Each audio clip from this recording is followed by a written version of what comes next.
Chers amis, bonsoir. Je vais vous présenter une super conférence. Je vous prie de me consacrer votre attention pendant 1 heure environ. Une soirée où vous serez disposé et apte à s'ouvrir spirituellement. Pour cette nouvelle connaissance, je dirais nouvelle approche de voir le monde. Depuis des milliers d'années, on voit ce monde d'une façon, à mon sens, vraiment limitée. Sauf pour quelques-uns qui se sont ouverts, entre deux guillemets, ouverts leur 6e sens, voire leur 7e ou 8e. C'est une conférence basée sur une logique implacable, une méthodologie, un cheminement. Base après base, on construit. D'abord, j'avertis, celui qui n'est pas ouvert, c'est pas fait pour lui. Celui qui va juger, il laisse tomber. Donc vous allez voir, je vous propose 7 minutes de cosmologie ultra scientifique, de la physique quantique. Puis 15 minutes d'une conférence que j'avais faite il y a. Pendant ces 15 minutes, j'explique l'idée de l'intelligence cosmique. Peu importe, il y en a qui l'appellent Dieu, Jésus, le Saint-Esprit, Allah, Bouddha, Krishna, tout ce que vous voulez. Cependant, l'idée est la suivante, c'est qu'il y a une intelligence cosmique. Si vous orientez votre attention et vous vous laissez guider par cette intelligence, vous ne perdez pas votre énergie vitale, vous ne serez pas malade, chers amis, vous ne serez pas malade. Parce que la maladie, c'est une dispersion de l'énergie vitale, le corps s'affaiblit, l'immunité s'affaiblit, et les tumeurs se développent, et les artères se rétrécissent. Bien sûr, il y a tellement d'autres facteurs, mais moi j'ai là une approche énergétique, ok ? Ensuite, je fais d'autres vidéos sur la méthodologie, l'approche électromagnétique, entre des guillemets, spirituelle de tout cela. Allez, haut les cœurs, et c'est parti pour une heure de sagesse. Voilà, chers amis, à tout à l'heure.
Avertissement. Je ne m'adresse à ceux qui cherchent sincèrement. Il faut qu'ils soient aptes et disposés à examiner objectivement ces vidéos faites avec un grand esprit objectif. Que les fanatiques religieux et les exaltés instables restent à l'écart, car ils nuisent à ce travail respectueux. Quant aux malveillants, aux zappeurs curieux, à ceux qui cherchent la distraction et aux incapables d'objectivité, qu'ils passent leur chemin. Ces vidéos ne sont pas faites pour eux. Bonne vidéo, chers amis. Prenez un papier et un crayon et notez.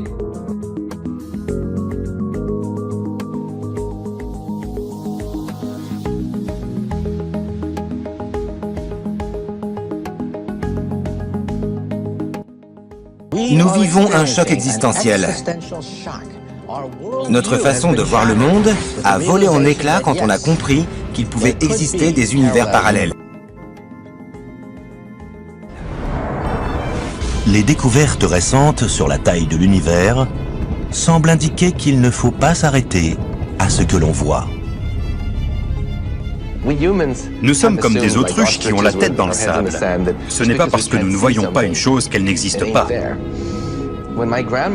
Quand ma grand-mère était enfant, on ne savait pas encore qu'il existait d'autres galaxies. Désormais, nous savons qu'il y en a des milliards. Cette idée des plus extravagantes provient de la mécanique quantique, la science de l'atome. Dans le monde étrange de l'atome, des électrons disparaissent et réapparaissent ailleurs. Les électrons peuvent se trouver à plusieurs endroits en même temps. Ce phénomène de mécanique quantique est entériné dans le principe d'incertitude de Heisenberg. Ça paraît dingue, mais non seulement la physique quantique nous dit qu'une petite particule peut se trouver à deux endroits en même temps, mais le principe d'incertitude nous dit que la particule doit être à deux endroits en même temps. À l'aide d'un rayon laser et de cette pomme en verre, on voit comment les particules de lumière ou photons y parviennent. Cela montre que les photons, ces petites particules de lumière qui sortent de mon rayon laser, peuvent se retrouver en plusieurs endroits à la fois. Nous sommes constitués de petites particules. Si elles peuvent être à plusieurs endroits en même temps, alors nous aussi. En d'autres termes, il suffit d'une pensée fugace pour que notre corps entier fasse un saut quantique dans une autre dimension et dans un univers parallèle. Ces répliques sont présentes ici même, en ce moment même, dans le même espace-temps que le nôtre.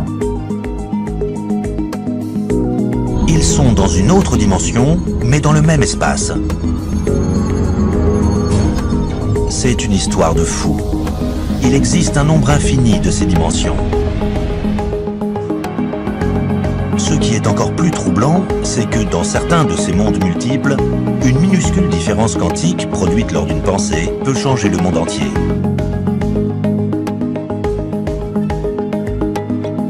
C'est le principe du papillon qui bat des ailes et provoque un ouragan. Des événements microscopiques peuvent changer le cours de l'histoire. Chaque tournure possible de chaque événement historique a eu lieu dans une branche de cet univers de mondes possibles. Comme un dé qui serait lancé perpétuellement, chaque résultat potentiel se produira dans l'un de ces mondes multiples. En fait, tous nos souhaits peuvent être exaucés dans un univers parallèle. Dans un univers parallèle, l'impossible devient probable. Dans le monde incroyable des univers parallèles, toutes les probabilités sont arrivées ou vont arriver dans un autre univers, dans une autre dimension, dans un autre espace, dans un autre temps.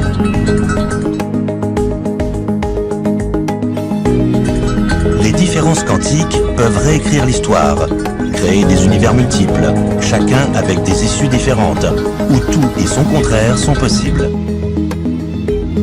Certaines guerres n'ont pas eu lieu. D'autres que nous n'aurions jamais imaginées se sont produites. Il suffit d'un rien pour que la comète à l'origine de l'extinction des dinosaures passe à côté de la Terre. Ces bêtes errent quelque part en ce moment sur la Terre. Tous ces univers parallèles occupent le même espace, mais se trouvent dans une autre dimension, ce qui nous les rend invisibles. Le principe quantique, qui crée différentes versions de chaque individu, peut aussi créer des univers entiers. L'univers, à son origine, était plus petit qu'un électron. Si c'est le cas, et si les électrons se trouvent dans des endroits différents au même moment dans des états parallèles, alors l'univers existe aussi dans des états parallèles. Il y aura forcément des univers parallèles. Un point, c'est tout.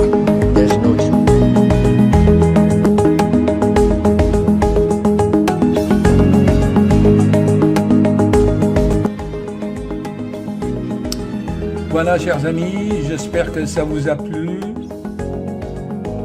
Ces notions de physique quantique. Il y a 2 ans, j'avais commencé à lire des conférences de messages des Graal. Et ici, cette vidéo numéro 90, première partie. Pendant un quart d'heure de cette vidéo qui dure 1h40, pendant les 15 premières minutes, j'expliquais d'une façon méthodique et avec une logique implacable comment on peut aborder l'idée d'un Dieu, ou l'idée d'une divinité ou d'une force intelligente ou d'une force cosmique, une conscience universelle. Je vous renvoie à cette vidéo, à écouter au moins les 15 premières minutes pour qu'on avance dans la conférence qui va suivre. Je vous mettrai le lien bien sûr en bas. Ok? Merci. Chers amis, bonjour. Ce matin, j'ai regardé les commentaires de mes vidéos. J'ai pu découvrir des perles, chers amis. Il y a 2 ans, quand j'ai commencé, je voulais juste avoir une trentaine d'abonnés avec lesquels je peux faire des causeries le soir après mes consultations. Et là, 2 ans après, je me retrouve dans le monde entier, presque 5000, plus que 5000 d'abonnés et beaucoup de commentaires très enrichissants. Je vous remercie, chers amis, ce qui m'incite à continuer. La perle de ce matin, c'est une internaute passionnée comme moi. Il me dit, docteur, depuis quelques jours, vous nous faites... Attendez, j'allume l'autre caméra. Non, je vais vous montrer comment je travaille. Ici, c'est le montage consacré à YouTube. Et là-bas, c'est le bureau professionnel. Donc, cette chère internaute me dit, voilà, on est habitué maintenant, chaque jour, une vidéo. Vous nous expliquez beaucoup de choses qui nous aident à avancer. Et surtout, ce côté où j'intègre la science et la spiritualité, ainsi que des exemples dans la vie pratique. C'est ça qui est important, chers amis. Partons toujours des événements quotidien, de la pratique. On n'est pas dans les voyages astro. Pour l'instant, on part de la Terre et on travaille. L'autre jour, j'étais dans un train et en face de moi, la loi d'attraction ou les lois cosmiques ou les lois de la nature, comme vous le savez, je ne crois pas au hasard. Il avait en face de moi un jeune d'une 20aine d'années. Je le vois endormi et à côté de lui, il a son sac à dos, ses affaires et le pauvre, de temps en temps, il piquait un peu du nez. J'ai compati et je lui ai donné beaucoup d'empathie d'abord avant de lui adresser la parole. Alors, faites attention tout de même parce que je vous vois un peu endormi. Vous rentrez de vacances, monsieur? Ah oui, vous savez, j'ai été à Berlin, à Londres, à Prague. Vous savez, il s'agit de ces capitales européennes où on fait beaucoup de fêtes pour les jeunes. C'est des capitales que j'appelle festives de l'Europe. Les jeunes se défoulent. Je ne dis pas qu'ils gaspillent leur énergie, mais bon, c'est comme ça. Donc, je me suis mis sur mon 31 pour faire les vidéos. Il semblerait que de nos jours, la bif est le moine. Justement, pour montrer ce côté scientifique quand même. Sérieux.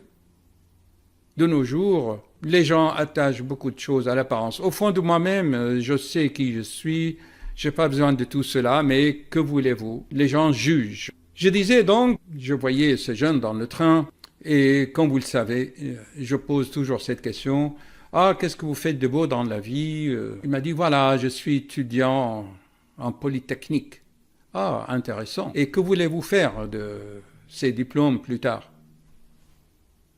Je ne sais pas. Voyez, je ne sais pas. C'est souvent la réponse que je reçois quand je pose de telles questions. Alors, c'est pour ça que j'ai pensé que mon chemin de vie pourrait être un modèle pour les jeunes qui cherchent. Souvenez-vous, je suis né dans un pays à 6000 km de Paris. 6000. Et maintenant, je suis cardiologue, médecin cardiologue, dans la région parisienne.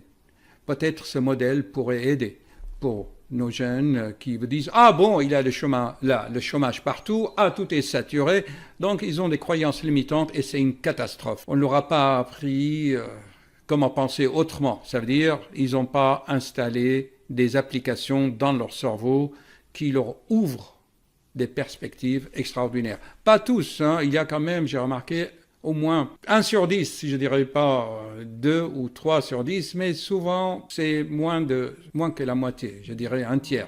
Je m'excuse, pourquoi j'ai abordé ce jeune dans le train qui s'endormait, puisque moi-même, il y a quelques années, j'étais dans un train entre Oxford et Londres. Je me suis endormi dans le train et j'ai perdu mon portefeuille avec de l'argent dedans, mes cartes et tout.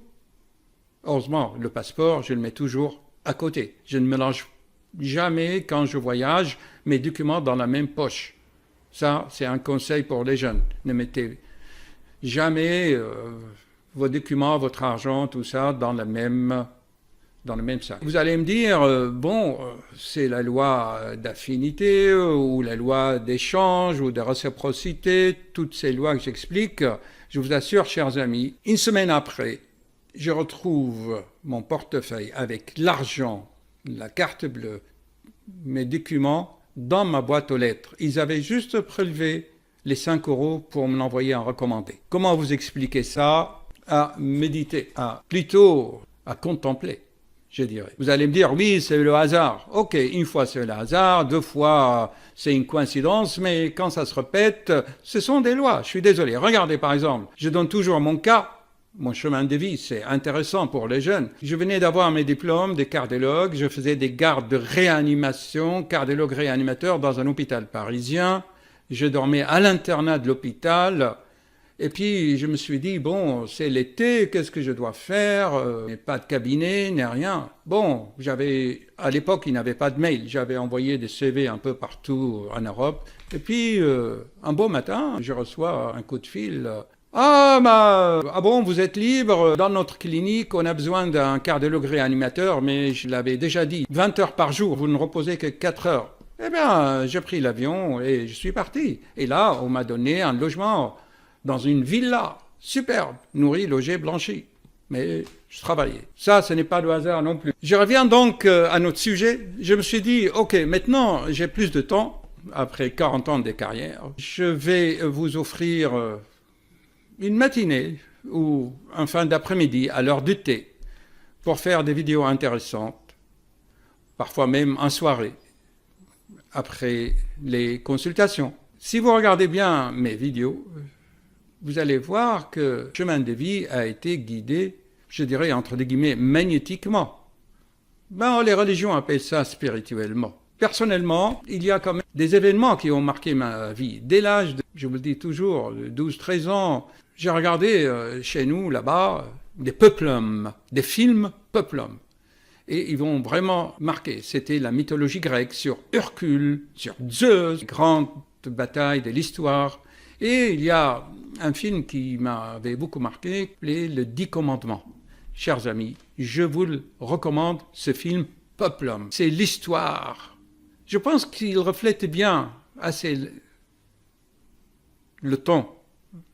Il y a à peu près 1500 ans avant Jésus-Christ. Nous sommes en 2000, ce qui nous fait à peu près 3500 ans à partir d'aujourd'hui. Et là, j'aimerais quand même vous faire part de ma fascination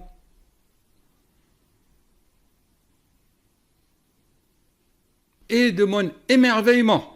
Comme il dit Einstein, tant que vous émerveillez dans ce monde, c'est que vous êtes sur le bon chemin et votre esprit n'est pas mort. Je me suis émerveillé. Comment se fait-il que Moïse, d'ailleurs on le voit bien dans ce film, les 10 commandements, je vous le recommande, chers amis, comment il a pu recevoir les 10 commandements divins?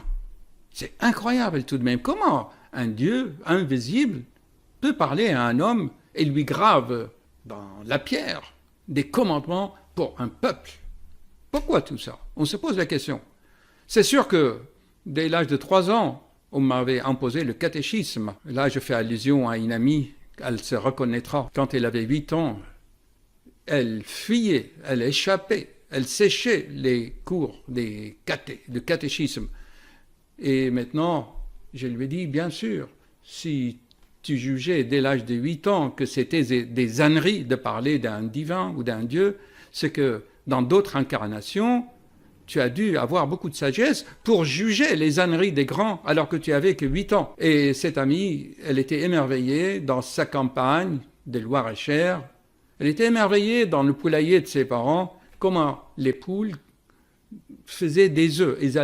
Elle allait observer pendant des heures les poules quand elles expulsaient l'œuf. Elle s'émerveillait. Cette amie, c'est une grande, elle travaille dans les hôpitaux de Paris et elle donne même des cours aux infirmières. Elle écrit des bouquins. Ok, donc cet émerveillement des 10 commandements, je ne les comprenais pas, mais je les appliquais tout de même parce que à l'intérieur de moi-même, intuitivement, je sentais beaucoup de respect pour ces 10 commandements. Et je me suis dit, franchement, c'est pas mal quand même pour l'humanité actuelle, en pleine décadence et en plein culte de l'égoïsme ou du corps.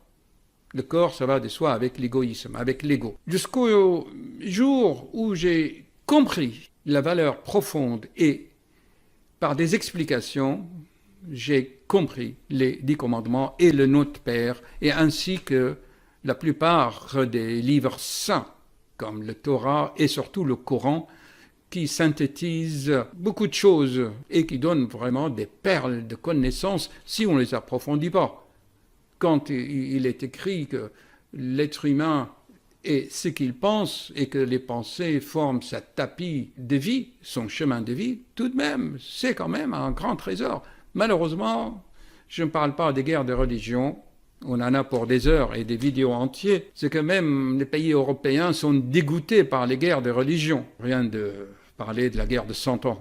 Heureusement que Henri IV était là. Bon, ceci dit, je suis fier aujourd'hui de vous lire ou on va discuter ensemble aujourd'hui, si vous voulez, le premier commandement divin. Concernant Dieu, les divinités, je vais vous mettre les liens sur mes vidéos il y a 2 ans. C'est les vidéos numérotées 90. Et là, j'expliquais longuement, pendant des heures, comment aborder ces notions de divinité, d'un Dieu unique, éternel, invisible, toutes les qualificatifs. Je crois que dans le Coran, il y a des centaines de qualificatifs pour ce Dieu créateur et aimant. Et je me suis toujours posé la question, comment se fait-il que dans les religions, c'est écrit « tu aimeras ton Dieu ». Comment peut-on aimer quelqu'un d'invisible? Eh bien, je vais vous lire et vous l'expliquer. Car l'amour est à la base de tout. Cet amour nous oriente, nous canalise notre énergie. On va le voir dans le premier commandement. Donc, c'est toujours dans le message de Graal, c'est le livre écrit pour moi par la main des dieux. Vous comprendrez pourquoi plus tard. Ou il suffit de regarder mes vidéos intitulées 90, que cherchez-vous? C'est la première vidéo initiatique que j'avais commencé à mettre sur YouTube. Donc, soyons objectifs, des gens intelligents, ouverts. On met nos croyances limitantes de côté, on s'ouvre. Une fois, j'étais dans une clinique, je faisais une garde, et il y avait des infirmières qui me disaient, vous savez, docteur, nous, on est obtuses. Je me suis dit au fond de moi-même, regarde, tu es obtuse, regarde où tu as tous les malheurs, divorcé avec des enfants, mère célibataire, et regarde, tu es en train de... Ta vie a une souffrance. Chers amis, pour moi, le Saint-Esprit, c'est la force cosmique que si vous rentrez en résonance avec, vous réussissez ce que vous entreprenez ou ce que vous entreprendrez. Je dis ça aux jeunes, qu'ils se lancent dans la vie. Êtes-vous prêts maintenant pour commencer le premier commandement? Mais d'abord, souvenez-vous, regardez le film « Le peuple homme ». Vous tapez sur Google, je vous mettrai les liens.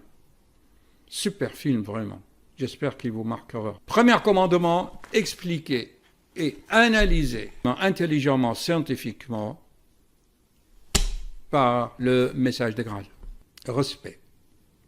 Respect. Je suis l'Éternel, ton Dieu, tu n'auras pas d'autre Dieu devant ma face. Imprimé par un laser sur la pierre dans le film. Extraordinaire. Qui sait vivement lire ces paroles, y trouvera le jugement de beaucoup, n'observant pas ce commandement capital. Excusez-moi, ce livre est traduit, comme je vous disais, de l'allemand. La structure des phrases, le syntaxe n'est pas le même qu'en français. Cette façon de traduire procure aussi beaucoup de force, à la manière de la langue allemande. Qui sait vraiment lire ces paroles, y trouvera le jugement de beaucoup qui n'observent pas ce commandement capital. Ça veut dire que commandement, c'est la punition en quelque sorte des gens qui jugent. Tu n'auras pas d'autre Dieu. Plus de un voit un sens trop restreint sous ces paroles. Il se les rend trop faciles, il s'imagine évidemment comme adorateurs des idoles. En premier lieu, ces hommes agenouillés devant des figures sculptées dans le bois, dont chacune représente un certain Dieu, Dieu avec un D en minuscule. Peut-être pense-t-il aussi aux adorateurs du diable. Il y en a, j'en ai vu, adorateurs du diable, et à des semblables égarés, dont il se souvient avec pitié, dans le meilleur des cas, mais il ne pense pas à lui-même. Regardez tranquillement en vous-même, examinez-vous, rentrez en vous-même, connais-toi toi-même, ça c'est de moi, et ne faites pas partie peut-être de cela. Vous comprenez ce paragraphe, chers amis? Ce qu'il dit que les gens jugent, tu n'auras pas d'autre Dieu, il y en a qui croient que c'est des figurines. Mais en fait, si l'être humain rentre à lui-même, il voit au fond de lui-même qu'il a inventé des dieux pour lui-même. Et vous allez voir ces dieux. Vous allez les voir. L'un a un enfant qui lui passe par-dessus tout, pour lequel il sacrifiera et oubliera tout. Je vous avais dit. Je relis cette phrase. L'un a un enfant qui lui passe par-dessous tout, pour lequel il sacrifiera tout et oubliera tout. Cette phrase est importante si on observe les gens. Vous savez que mon cabinet est dans la même rue où il y a des écoles. Il y a un lycée de l'autre côté, une école primaire juste en face de moi, et je vois sortir les enfants accueillis par leur maman ou leur papa. Combien de fois j'ai vu une mère « Ah, mon prince! Ah, mon cœur !» Elle fait genuflexion devant son enfant. « Ah, es-tu heureux? Tu veux un cadeau? Tu veux une glace ?» Mais c'est de l'adoration. Certes, l'instinct maternel est respectable, mais dans des limites. L'enfant roi, j'en ai fait tellement de vidéos là-dessus. L'enfant roi, c'est un futur tyran et destructeur, manipulateur. C'est très profond. Je reprends. L'un a un enfant qui lui passe par-dessous tout, pour lequel il sacrifiera et oubliera tout. L'autre place la jouissance terrestre au-dessous de tout. Avec le meilleur vouloir du monde, il serait incapable d'y renoncer en faveur d'autre chose, un cas que une telle exigence se présente, lui accordant une décision volontaire. Un troisième encore aime l'argent, un quatrième le pouvoir, un cinquième une femme, l'autre les honneurs terrestres et les endroits, les privilèges. Et au fond de tout cela, tous aiment, en fin de compte, que eux-mêmes, si on réfléchit. Je reprends le paragraphe. L'un a un enfant qui lui passe par-dessous tout, pour lequel il sacrifiera et oubliera tout. L'autre place la jouissance terrestre au-dessus de tout. Avec le meilleur vouloir du monde, il serait incapable d'y renoncer en faveur d'autre chose, si une autre exigence se présente à lui, ou il doit prendre une décision. Vous avez vu la traduction. Un troisième encore aime l'argent. Ça, tous on aime l'argent, mais une certaine limite. Oui, de nos jours, l'argent, comme je l'ai dit dans ma vidéo, devient un Dieu. Il n'y a pas de mal à ça. Jésus-Christ était souvent invité chez les riches. Ce n'est pas comme ils disent là, je m'excuse, les chrétiens, sois humble et pauvre. Non, ça n'a jamais été ça, à mon sens, et selon l'explication. Jésus lui-même, et Dieu lui-même ne parlait que au roi. C'est juste, cet argent ne doit pas être comme une sorte de Dieu ou un but, c'est un moyen. Ok, tu peux avoir l'argent, mais ne perds pas le but, l'essentiel de ta vie. Tu peux acheter des villas, des yachts, il n'y a pas de mal. Mais il ne faut pas que ça te prenne la tête. Est-ce que c'est clair, chers amis? Il n'y a pas de mal à être millionnaire. Bill Gates, maintenant, qu'est-ce qu'il fait avec ses milliards? Il a compris. que c'est le spirituel qui compte. Il va en Afrique faire des vaccins pour les enfants, il construit des dispensaires, je crois. Je ne sais pas s'il fait ça pour sa propre vanité ou pour autre chose. Il y a une chanteuse, elle est maintenant vieille, Madonna, elle est devenue bouddhiste. Il y a beaucoup de gens, à la fin de leur vie, ils comprennent. Tout cela, c'est le culte des idoles au sens le plus strict. Le premier commandement en avertit. Il le défend. Malheur à celui qui ne l'observera pas littéralement. Cette transgression se venge de suite en ce que cet homme demeurera toujours lié à la terre lorsqu'il passera dans le royaume de la matière noble ici, mais c'est de la matière subtile, c'est le monde parallèle magnétique. Est-ce que c'est clair, chers amis? C'est en réalité lui-même qui sera lié par son penchant pour les choses terrestres. Cela le détourne de toute ascension ultérieure, lui fait perdre le temps qui lui a été accordé et lui fait courir le danger de ne pas sortir en temps opportun du royaume de la matière, même subtile, éthérisée, par une résurrection vers le royaume lumineux des esprits libérés. Vous savez, de plan en plan, d'un monde parallèle à un autre, c'est de véritables accouchements. Il faut approfondir cela. Je l'ai expliqué. Alors, il sera entraîné dans la décomposition inévitable de toute matière qui sert à la résurrection et à la nouvelle formation de cette matière même. C'est la mort de la matière éthérisée et c'est la destruction, l'auto-destruction de toute la conscience de sa personnalité qui s'est construite pendant des années, des siècles et de nombreuses incarnations, où la mort de l'autoconscience de l'âme humaine est aussi l'anéantissement de la forme comme de son nom. Le nom, souvenez-vous, c'est la résonance, la vibration que cette personnalité est nommée. Chaque personnalité, chaque forme a une résonance, c'est-à-dire un nom. Quand il est écrit que ton nom sera effacé du livre de la vie, c'est que tu n'es plus la résonance magnétique. Tu ne vibres plus avec les autres mondes purs, qui ont des vibrations pures. Voyez un peu comment on peut expliquer la Bible. C'est sûr qu'on ne le comprenait pas. Mais c'est quoi le livre de la vie que ton nom soit effacé? C'est très simple. Si vous regardez la dernière vidéo, vous comprendrez bien tout cela. Ton nom, c'est ta fréquence. Tu as une fréquence. Chaque être humain dans ce monde a une fréquence.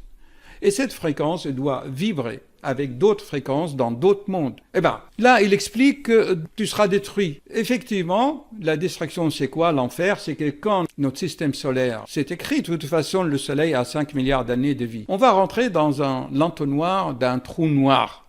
Ok, le trou noir. À l'intérieur du trou noir, j'ai fait des vidéos là-dessus, sur le cosmos. Eh bien, pendant l'anéantissement, la destruction de cette énergie qui a créé la forme, ok, maintenue par la force de la conscience, ben, elle sera anéantie.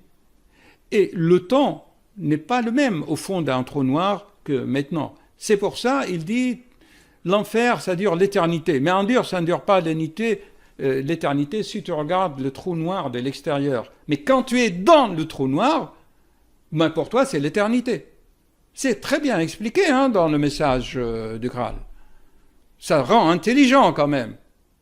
Alors que dans les endroits de culte, on vous dit c'est spirituel. Mais non, c'est scientifique, les 10 commandements. Ok, vous avez noté la notion de destruction, on perd la forme, j'en parle tellement dans mes vidéos, la forme maintenue par la force de la conscience, ok, l'amour.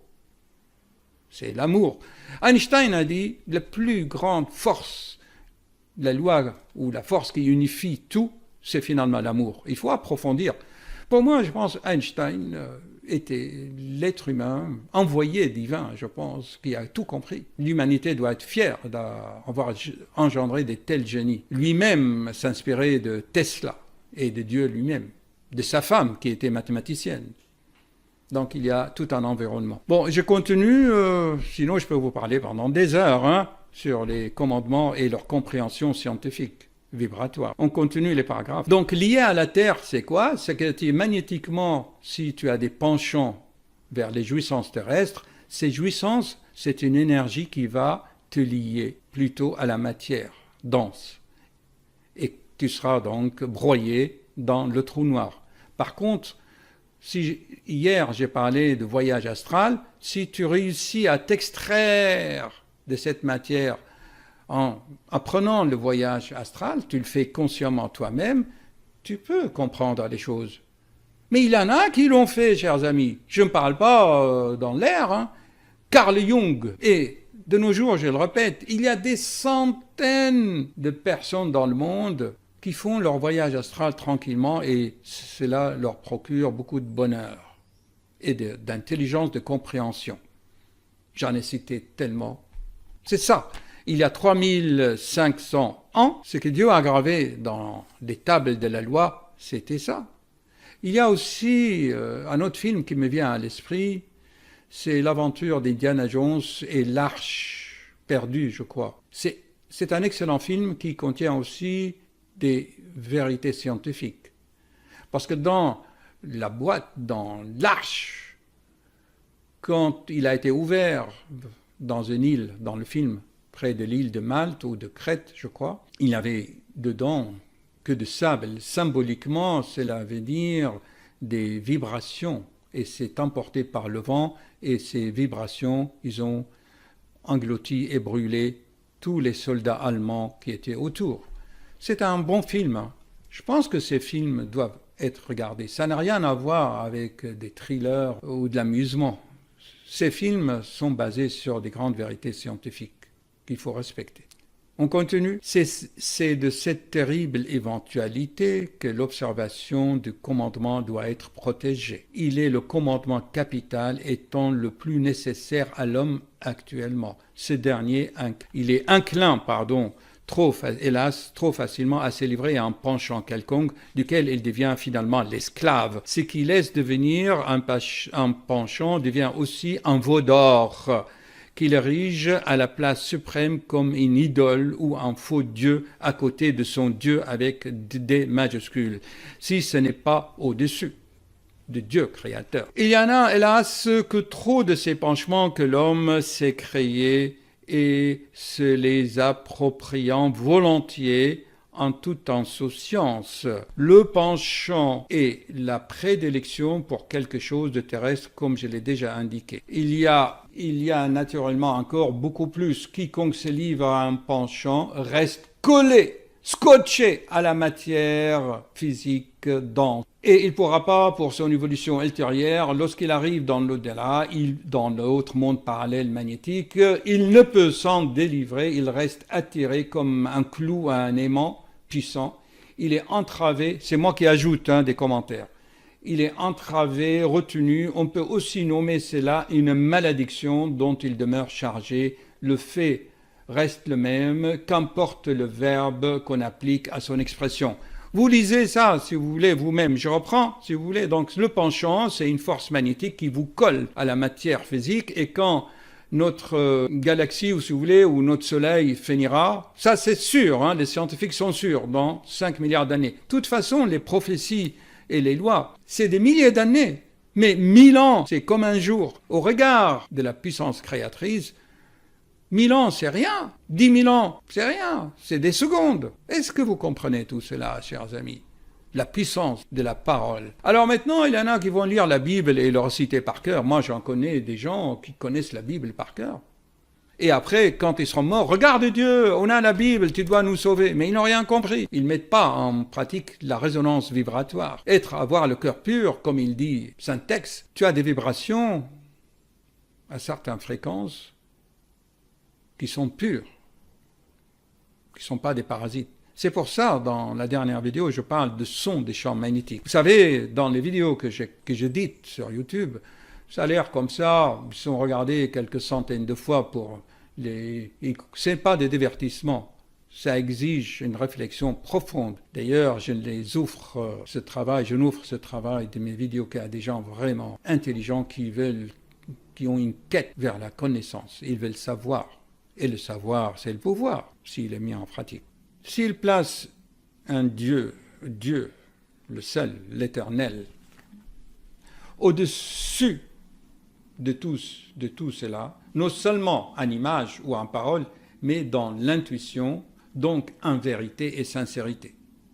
C'est pour ça que Jésus a dit, tu aimes ton Dieu. Attention, là, hein, je ne prêche pas à la manière des pasteurs protestants, ni les évangélistes aux États-Unis. Je suis un homme scientifique qui essaie de comprendre et qui voit les choses autrement, avec une nouvelle approche, grâce à la nouvelle connaissance apportée par le message du Graal. Donc, s'il place Dieu au-dessus de tout, non seulement en image ou en parole, mais en intuition. L'intuition, c'est la force qui vient du plexus solaire. C'est pour ça, il dit en intuition, dans un amour plein de respect qui le lie comme un penchant, cette liaison le fera aspirer dans ses effets identiques vers, c'est la loi d'échange de réciprocité ou la loi de la réciprocité des effets dont j'ai parlé dans les dernières vidéos. Cet amour divin, s'il en fait une véritable penchant, comme il penche pour l'argent ou le sexe ou autre chose, finalement, que ce soit un penchant vers le sexe ou vers l'argent ou vers Dieu, c'est une force. Soit tu l'orientes vers le bas ou vers le haut. Soit vers le bas, vers le trou noir, dans quelques milliers d'années. Il paraît que 5000 ans, hein. Soit vers le haut, soit vers le bas. Alors, car cette vénération et cet amour des dieux, tu l'emmènes avec toi comme une force qui t'attire, et finalement, tu seras à proximité des gens purs ou de ces mondes purs.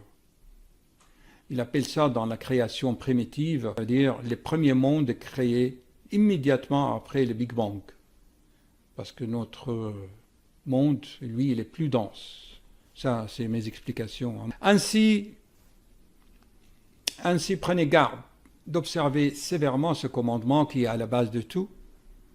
Et cela vous préservera de bien des revers. Il dit que malgré les milliers d'années, ce n'est pas suffisant pour vous racheter. Donc, voyez-vous, chers amis, ces paroles portent sur des milliers d'années. Mais alors, c'est maintenant qu'il faut travailler, tout en sachant que le travail que tu fais aujourd'hui, tu l'emportes avec toi d'incarnation en incarnation. C'est ça. Mais les gens croient que tout se passe là, pendant les 100 ans qu'on vit maintenant de nos jours. Voilà, écoutez, je vous le recommande vivement. De toute façon, vous pouvez le lire, je l'avais expliqué dans ma vidéo sur la quête du Graal. Donc, c'était le premier commandement, avec mes explications scientifiques et médicales. Demain, si vous voulez, on lira la 12e commandement, mais elle est très, très, très, très longue. Il y en a 1, 2, 3, 4, 5, 6 pages. Le 12e commandement, c'est « Tu ne feras pas d'abus du nom de l'Éternel, ton Dieu. » Bon, je vous l'expliquerai, mais vous en avez déjà l'explication. Parce que le nom de l'Éternel, dans le film d'Indiana Jones et la dernière croisade, quand Indiana Jones passe les 3 tests initiatiques avant d'arriver au temple de Saint Graal, et regardez les vieux chevaliers, gardiens de la coupe, il dit bien, le nom de l'Éternel, c'est un mystère, c'est une vibration. Ok? Il ne faut pas en abuser, parce que les vibrations créent des formes. Et j'expliquais bien comment les vibrations créent des formes. Bon, pour celui qui n'a pas vu, qui n'a pas regardé, eh ben, je suis désolé pour lui. Cette lecture et cette vidéo pour lui sera inutile complètement s'il ne sait pas comment une vibration peut créer des formes. Scientifiquement parlant, je vous mettrai les liens de cette vidéo. Alors là, maintenant, vous allez me dire, mais docteur, c'est bien, mais comment on peut aimer un Dieu invisible, inconnu, mystérieux, que seuls les grands prophètes ont rentré en contact avec? Ah! Vous savez, quand je me mets en colère, je demande à ces personnes. D'ailleurs, moi-même, je ne comprenais pas. Je l'ai compris que récemment, quand mon esprit s'est ouvert. Attention, je ne fais pas de prosélytisme pour certains livres, hein, ni pour le message. Seulement, en ma qualité de scientifique et de médecin, surtout des cardiologues qui a réanimé des mourants, j'ai trouvé que dans cet ouvrage, j'ai trouvé tout de même des idées logiques et claires C'est pour ça, loin de moi tout prosélytisme. De toute façon, le Graal n'a pas besoin de toi, hein, tu fais ce que tu veux. Hein. Dieu n'a pas besoin de toi, comme il prêche certains prêtres. Ah, Dieu a besoin de nos prières. Imbécile. Dieu, ton créateur, a besoin de ta prière. Il y en a qui m'ont dit, toi, tu as été aux États-Unis, tu as dû prêcher. Je dis, non, je suis à Paris ici et déjà, ça me suffit. Bon, je continue. Comment on peut aimer quelqu'un d'invisible, loin, on ne sait pas. Je vous donne un exemple, ce qui m'a ouvert l'esprit. Quand j'avais, comme je vous disais, jeune, entre 12 et 15 ans, la première fois quand j'ai quitté ma ville pour aller dans la ville de mes grands-parents maternels, où j'allais chercher les livres dans le grenier, hein, vous vous souvenez, hein, les vieux livres de mes tantes qui étaient professeurs à l'université. J'allais chercher leurs anciens livres dans le grenier de physique, de mathématiques, de biochimie pour comprendre. Déjà, j'avais cette obsession de comprendre la chimie de l'être vivant. Déjà, je disséquais des grenouilles et des rats pour comprendre la vie. Je disséquais même les jeux électriques à l'époque pour voir comment l'électricité se transforme en mouvement. Ça me passionnait. Attends, j'avais 12 ans, mais comment l'électricité, comment les piles, l'énergie de la pile peut donner un mouvement? Grâce au dynamo. Hein. Bon, alors on revient à notre sujet. Donc, je disais, la première fois, j'étais loin de la maison pour la première fois. Au bout de 15 jours, j'ai senti une nostalgie. Je ne savais pas ce qui m'arrivait. Et je voulais retourner. Donc, la première crise de nostalgie arrive 15 jours après quand vous quittez votre maison.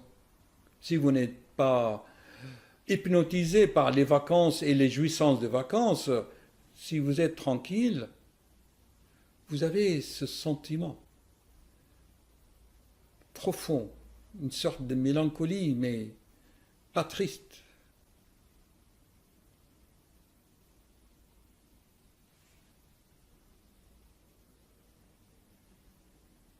Une sorte de force qui vous attire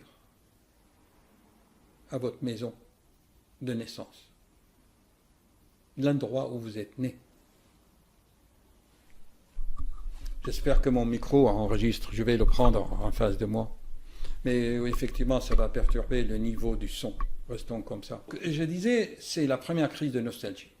Après, quand je suis venu en France, c'est au bout de 6 mois, une deuxième crise de nostalgie. Et ensuite, au bout de 3 ans, 4 ans. C'est pour ça qu'on dit le mal de pays. On appelle la nostalgie, le mal de pays. Mais actuellement, la nostalgie, le mot nostalgie devient vulgaire. Radio-nostalgie, c'est les chansons et la danse et la frivolité. Mais la nostalgie, c'est sacré, la nostalgie. On dit bien la nostalgie de l'être aimé. Quand votre amoureux ou votre amoureuse est loin, tu languis, tu es malade. Vous savez, comment on sait que quelqu'un nous aime ou qu'on aime quelqu'un, c'est quand il vous manque, quand il est absent, pas quand il est à côté de vous. Je l'ai expliqué tellement dans d'autres vidéos.